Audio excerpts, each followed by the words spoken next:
Inilah tampang ASN Sinjai yang tendang pemotor wanita hingga jatuh, gaya arogannya disorot.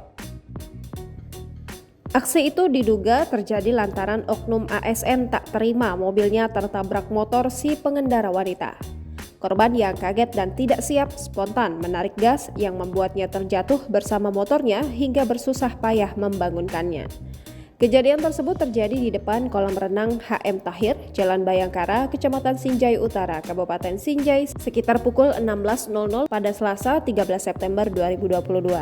Oknum ASN yang bekerja di Dispora Pemkab Sinjai ini diketahui bernama Andi Adi. Sang ASN tersebut dikabarkan kini telah diamankan pihak kepolisian pada Selasa 13 September 2022.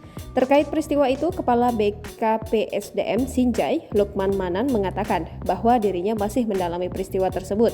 Sementara itu, Bupati Sinjai, Andi Seto Gadista Asapa meminta polisi mendalami ASN dalam video tersebut.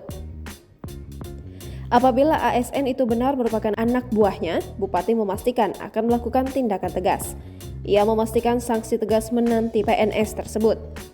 Pelaku merupakan mantan lurah Bringire dan ASN Dispora Sinjai saat ini dimintai keterangan untuk mempertanggungjawabkan aksinya.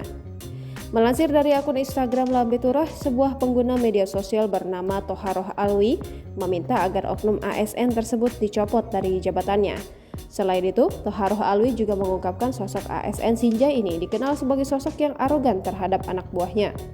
Pada video pendek berdurasi 5 detik beredar luas di pengguna media sosial pada Selasa 13 September 2022. Dalam video tersebut, seorang pria berpakaian aparatur sipil negara menendang sepeda motor yang dikendarai seorang wanita hingga terjatuh. Aksi ini divideo oleh warga yang melihat peristiwa tersebut.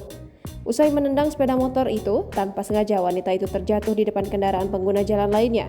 Terlihat sejumlah pengendara lainnya nampak berkerumun di lokasi kejadian.